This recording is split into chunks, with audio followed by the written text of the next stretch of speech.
ॐ अथ श्री दामोदराष्टकम्। सिन्धुदेशोद्भवो विप्रो नाम्ना सत्यव्रतः सुधीः। विरक्त इन्द्रियार्थेभ्यस्त्यक्त्वा पुत्रगृहादिकं वृन्दावने स्थितः कृष्णम् आरिराध दिवानिशं।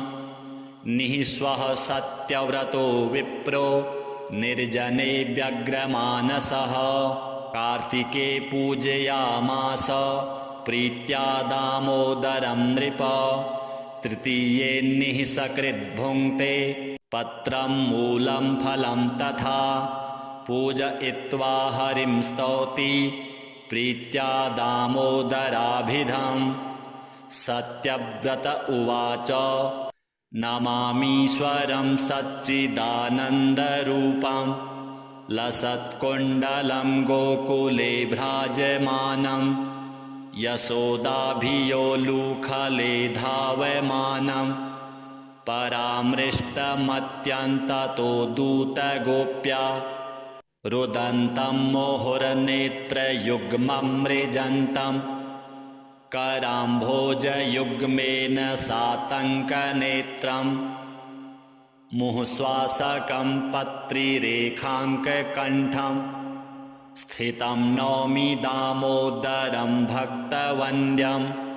वरं देव देहि स मोक्षावधिं वा न चान्यं वृणेऽहं वरेशादपीह। इदं ते वपुरनाथ गोपाल बालं सदा मे मनस्याविरास्तां किमन्यैः। इदं ते मुखाम्भोजमत्यन्तनीलैर्वृतं कुन्तलैः स्निग्धवक्त्रैश्च गोप्या। मुहुश्चुम्बितं बिम्बरक्ताधरं मे मनस्याविरास्तामलं लक्षलाभैः।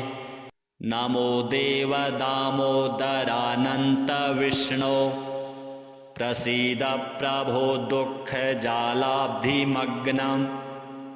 कृपादृष्टिवृष्ट्यातिदीनं च रक्ष। गृहाणे स मामज्ञमेवाक्षि दृश्यम्। कुबेरात्मजौ वृक्षमूर्ति च यद्वा त्वया मोचितौ भक्तिभाजौ कृतौ च। तथा प्रेम भक्तिं स्वकां मे प्रयच्छ। न मोक्षे ग्रहो मेऽस्ति दामोदरेह। नमस्ते सुदाम्ने स्फुरद्दीप्तधाम्ने तथोरस्थविश्वस्य धाम्ने नमस्ते। नमो राधिकायै त्वदीयप्रियायै। नमोऽनन्तलीलाय देवाय तुभ्यं। नारद उवाच सत्यव्रतद्विजस्तोत्रं श्रुत्वा दामोदरो हरिः। विद्युल्लीलाचमत्कारो हृदये सनकैरभूत्। श्रीदामोदरदेवार्पणमस्तु। सिन्धुदेशोद्भवो विप्रो नाम्ना सत्यव्रतः सुधीः। विरक्त इन्द्रियार्थेभ्यस्त्यक्त्वा पुत्रगृहादिकं वृन्दावने स्थितः कृष्णम् आरिराध दिवानिशं।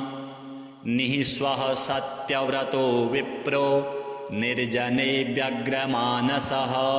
कार्तिके पूजयामास प्रीत्या दामोदरं नृप। तृतीये निःसकृद्भुङ्क्ते पत्रं मूलं फलं तथा। पूजयित्वा हरिं स्तौति प्रीत्या दामोदराभिधम्। सत्यव्रत उवाच नमामीश्वरं सच्चिदानन्दरूपं लसत्कुण्डलं गोकुले भ्राजमानं। यशोदाभियोलुखले धावमानं परामृष्टमत्यन्ततो दूतगोप्या। रुदन्तं मुहुर्नेत्रयुग्मं मृजन्तं कराम्भोजयुग्मेन सातङ्कनेत्रम् मुहुश्वासकं पत्रिरेखाङ्ककण्ठं स्थितं नौमि दामोदरं भक्तवन्द्यं वरं देवदेहि स मोक्षावधिं वा न चान्यं वृणेऽहं वरेशादपीह इदं ते वपुरनाथ गोपालबालं सदा मे मनस्याविरास्तां किमन्यैः इदं ते मुखाम्भोजमत्यन्तनीलैर्वृतं कुन्तलैः स्निग्धवक्त्रैश्च गोप्या मोहुश्चुम्बितं बिम्बरक्ताधरं मे मनस्याविरास्तामलं लक्षलाभैः नमो देव दामोदरानन्तविष्णो प्रसीद प्रभो दुःखजालाब्धिमग्नं कृपादृष्टिवृष्ट्यातिदीनं च रक्ष गृहाणे स मामज्ञमेवाक्षि दृश्यं कुबेरात्मजौ वृक्षमूर्ति च यद्वा त्वया मोचितौ भक्तिभाजौ कृतौ च तथा प्रेम भक्तिं स्वकां मे प्रयच्छ न मोक्षे ग्रहो मेऽस्ति दामोदरेह नमस्ते सुदाम्ने स्फुरद्दीप्तधाम्ने तथोरस्थविश्वस्य धाम्ने नमस्ते नमो राधिकायै त्वदीयप्रियायै नमोऽनन्तलीलाय देवाय तुभ्यं नारद उवाच सत्यव्रतद्विजस्तोत्रं श्रुत्वा दामोदरो हरिः विद्युल्लीलाचमत्कारो हृदये सनकैरभूत् श्रीदामोदरदेवार्पणमस्तु सिन्धुदेशोद्भवो विप्रो नाम्ना सत्यव्रतः सुधीः विरक्त इन्द्रियार्थेभ्यस्त्यक्त्वा पुत्रगृहादिकं वृन्दावने स्थितः कृष्णम् आरिराधदिवानिशं निःस्वः सत्यव्रतो विप्रो निर्जने व्यग्रमानसः कार्तिके पूजयामास प्रीत्या दामोदरं नृप तृतीये निःसकृद्भुङ्क्ते पत्रं मूलं फलं तथा पूजयित्वा हरिं स्तौति प्रीत्या दामोदराभिधं सत्यव्रत उवाच नमामीश्वरं सच्चिदानन्दरूपं लसत्कुण्डलं गोकुले भ्राजमानं यशोदाभियोलुखले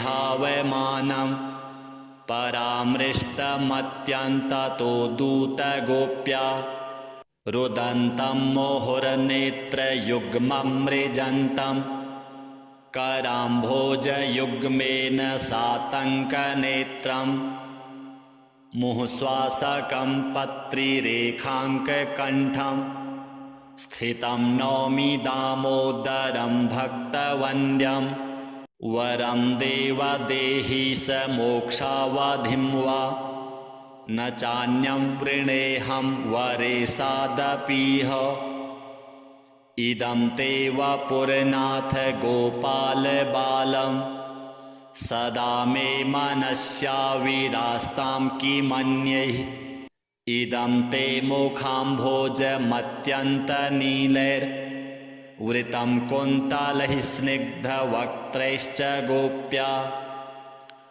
मोहुश्चुम्बितं बिम्बरक्ताधरं मे मनस्याविरास्तामलं लक्षलाभैः नमो देव दामोदरानन्तविष्णो प्रसीद प्रभो दुःखजालाब्धिमग्नं कृपादृष्टिवृष्ट्यातिदीनं च रक्ष गृहाणे स मामज्ञमेवाक्षि दृश्यं कुबेरात्मजौ वृक्षमूर्ति च यद्वा त्वया मोचितौ भक्तिभाजौ कृतौ च तथा प्रेम भक्तिं स्वकाम्ये प्रयच्छ न मोक्षे ग्रहो मेऽस्ति दामोदरेह नमस्ते सुदाम्ने स्फुरद्दीप्तधाम्ने तथोरस्थविश्वस्य धाम्ने नमस्ते नमो राधिकायै त्वदीयप्रियायै नमोऽनन्तलीलाय देवाय तुभ्यं नारद उवाच सत्यव्रतद्विजस्तोत्रं श्रुत्वा दामोदरो हरिः विद्युल्लीलाचमत्कारो हृदये सनकैरभूत् श्रीदामोदरदेवार्पणमस्तु सिन्धुदेशोद्भवो विप्रो नाम्ना सत्यव्रतः सुधीः विरक्त इन्द्रियार्थेभ्यस्त्यक्त्वा पुत्रगृहादिकं वृन्दावने स्थितः कृष्णम् आरिराधदिवानिशं निःस्वः सत्यव्रतो विप्रो निर्जने व्यग्रमानसः कार्तिके पूजयामास प्रीत्या दामोदरं नृप तृतीये निःसकृद्भुङ्क्ते पत्रं मूलं फलं तथा पूजयित्वा हरिं स्तौति प्रीत्या दामोदराभिधम् सत्यव्रत उवाच नमामीश्वरं सच्चिदानन्दरूपं लसत्कुण्डलं गोकुले भ्राजमानं यशोदाभियोलुखले धावमानं परामृष्टमत्यन्ततो दूतगोप्या रुदन्तं मुहुर्नेत्रयुग्ममृजन्तं कराम्भोजयुग्मेन सातङ्कनेत्रं मुहुश्वासकं पत्रिरेखाङ्ककण्ठं स्थितं नौमि दामोदरं भक्तवन्द्यं वरं देवदेहि स मोक्षावधिं वा न चान्यं वृणेऽहं वरेशादपीह इदं ते वपुरनाथ गोपालबालं सदा मे मनस्याविरास्तां किमन्यैः इदं ते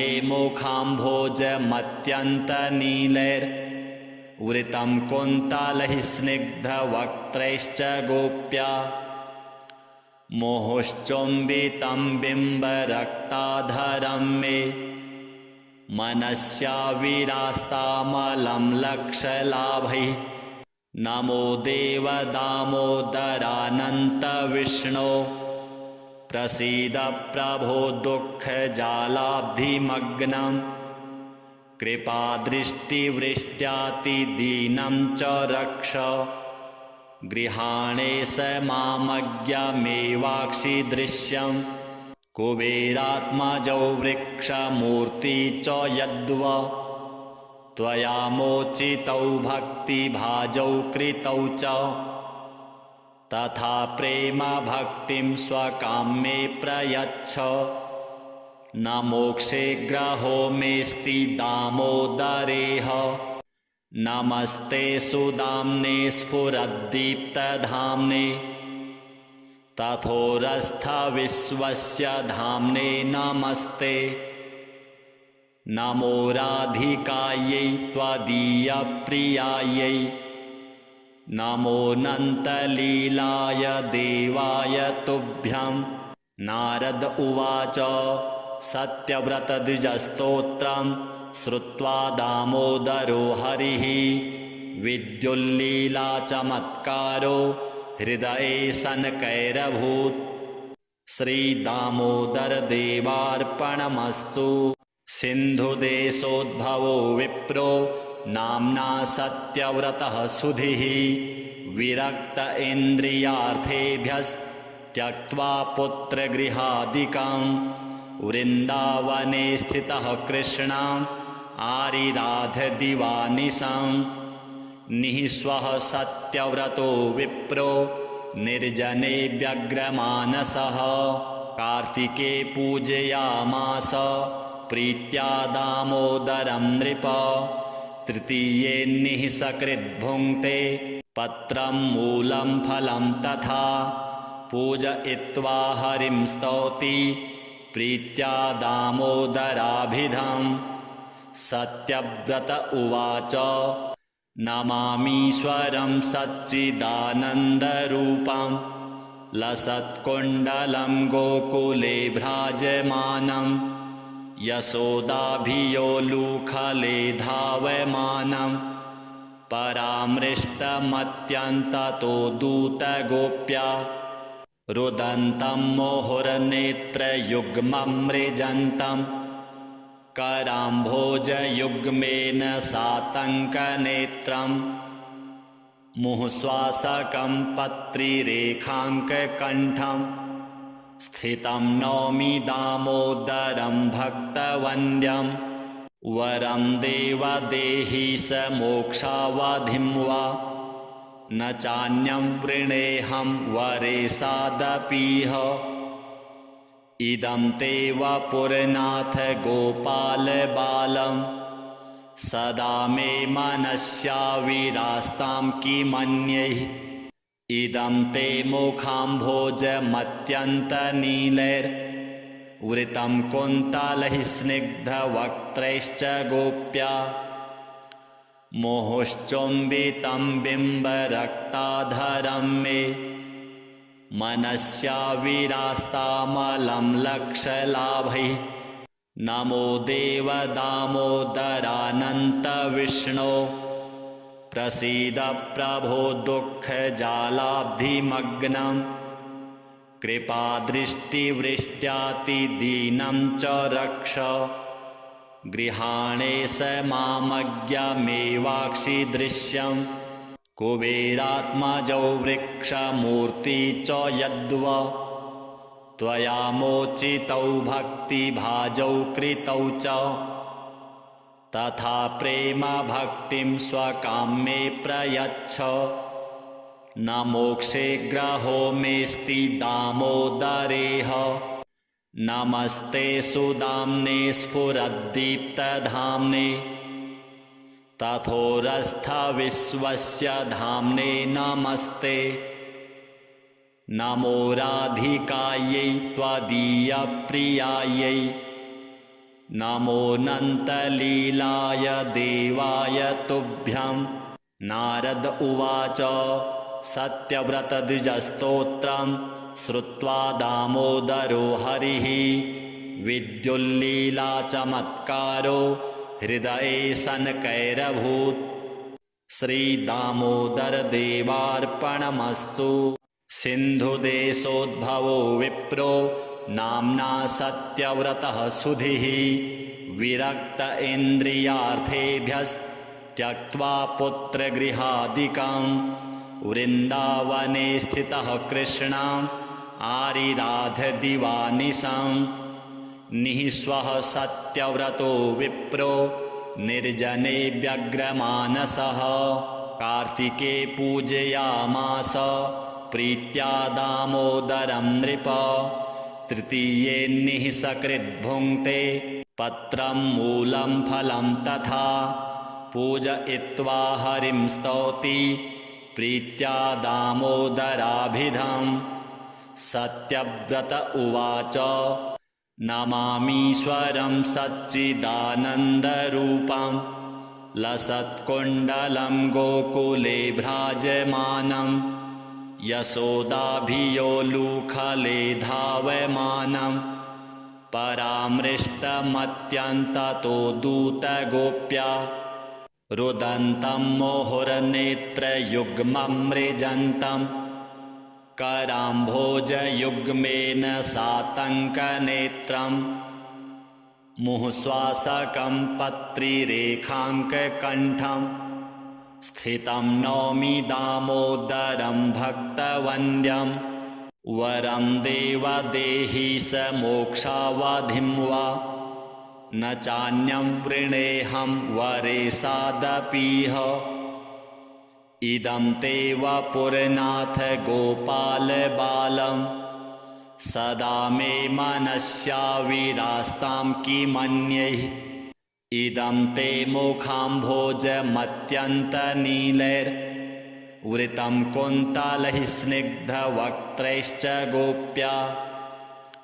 मोहुश्चुम्बितं बिम्बरक्ताधरं मे मनस्याविरास्तामलं लक्षलाभैः नमो देवदामोदरानन्तविष्णो प्रसीद प्रभो दुःखजालाब्धिमग्नं कृपादृष्टिवृष्ट्यातिदीनं च रक्ष गृहाणे स मामज्ञमेवाक्षि दृश्यं कुबेरात्मजौ वृक्षमूर्ति च यद्व त्वया मोचितौ भक्तिभाजौ कृतौ च तथा प्रेम भक्तिं स्वकाम्ये प्रयच्छ न मोक्षे ग्रहो मेऽस्ति दामोदरेह नमस्ते सुदाम्ने स्फुरद्दीप्तधाम्ने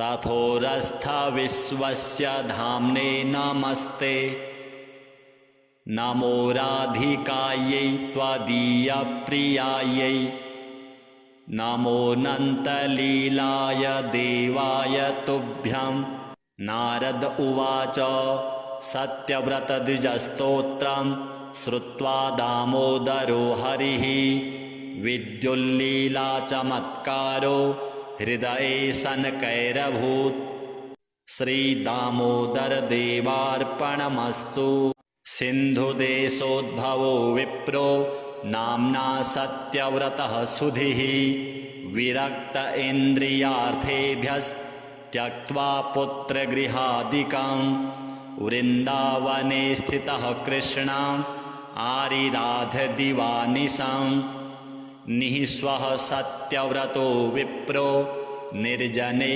व्यग्रमानसः कार्तिके पूजयामास प्रीत्या दामोदरं नृप तृतीये निःसकृद्भुङ्क्ते पत्रं मूलं फलं तथा पूजयित्वा हरिं स्तौति प्रीत्या दामोदराभिधं सत्यव्रत उवाच नमामीश्वरं सच्चिदानन्दरूपं लसत्कुण्डलं गोकुले भ्राजमानं यशोदाभियोलुखले धावमानं परामृष्टमत्यन्ततो दूतगोप्या रुदन्तं मुहुर्नेत्रयुग्ममृजन्तं कराम्भोजयुग्मेन सातङ्कनेत्रं मुहुश्वासकं पत्रिरेखाङ्ककण्ठं स्थितं नौमि दामोदरं भक्तवन्द्यं वरं देवदेहि स मोक्षावधिं वा न चान्यं वृणेऽहं वरेशादपीह इदं ते वपुरनाथ गोपालबालं सदा मे मनस्याविरास्तां किमन्यैः इदं ते मुखाम्भोजमत्यन्तनीलैर्वृतं कुन्तलैः स्निग्धवक्त्रैश्च गोप्या मोहुश्चुम्बितं बिम्बरक्ताधरं मे मनस्याविरास्तामलं लक्षलाभैः नमो देवदामोदरानन्तविष्णो प्रसीद प्रभो दुःखजालाब्धिमग्नं कृपादृष्टिवृष्ट्यातिदीनं च रक्ष गृहाणे स मामज्ञमेवाक्षि दृश्यं कुबेरात्मजौ वृक्षमूर्ति च यद्व त्वया मोचितौ भक्तिभाजौ कृतौ च तथा प्रेम भक्तिं स्वकाम्ये प्रयच्छ न मोक्षे ग्रहो मेऽस्ति दामोदरेह नमस्ते सुदाम्ने स्फुरद्दीप्तधाम्ने तथोरस्थविश्वस्य धाम्ने नमस्ते। नमो राधिकायै त्वदीयप्रियायै नमोऽनन्तलीलाय देवाय तुभ्यं। नारद उवाच सत्यव्रतद्विजस्तोत्रं श्रुत्वा दामोदरो हरिः विद्युल्लीलाचमत्कारो हृदये सनकैरभूत्। श्रीदामोदरदेवार्पणमस्तु। सिन्धुदेशोद्भवो विप्रो नाम्ना सत्यव्रतः सुधीः विरक्त इन्द्रियार्थेभ्यस्त्यक्त्वा पुत्रगृहादिकं वृन्दावने स्थितः कृष्णम् आरिराधदिवानिशं। निःस्वः सत्यव्रतो विप्रो निर्जने व्यग्रमानसः कार्तिके पूजयामास प्रीत्या दामोदरं नृप।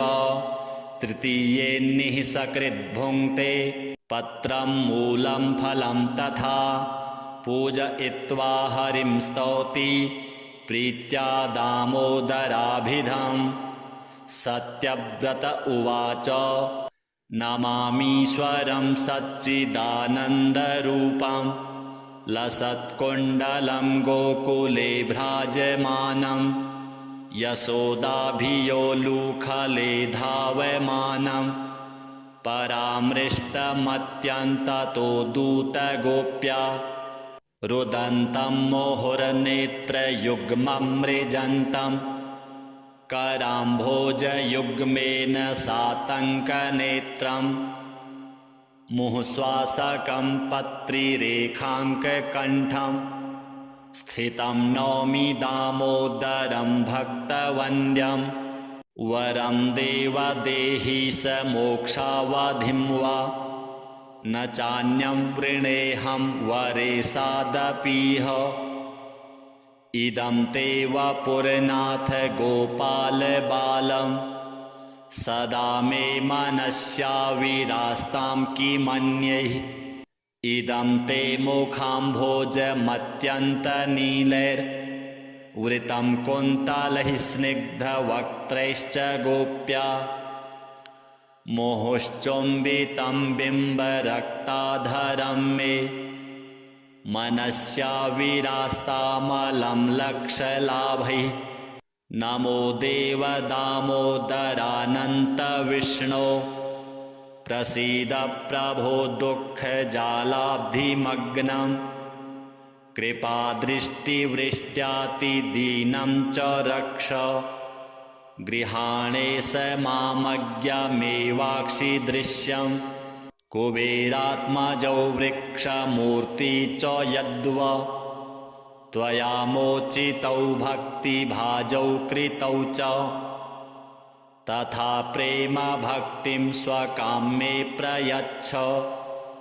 न मोक्षे ग्रहो मेऽस्ति दामोदरेह नमस्ते सुदाम्ने स्फुरद्दीप्तधाम्ने तथोरस्थविश्वस्य धाम्ने नमस्ते। नमो राधिकायै त्वदीयप्रियायै नमोऽनन्तलीलाय देवाय तुभ्यं। नारद उवाच सत्यव्रतद्विजस्तोत्रं श्रुत्वा दामोदरो हरिः विद्युल्लीलाचमत्कारो हृदये सनकैरभूत्। श्रीदामोदरदेवार्पणमस्तु।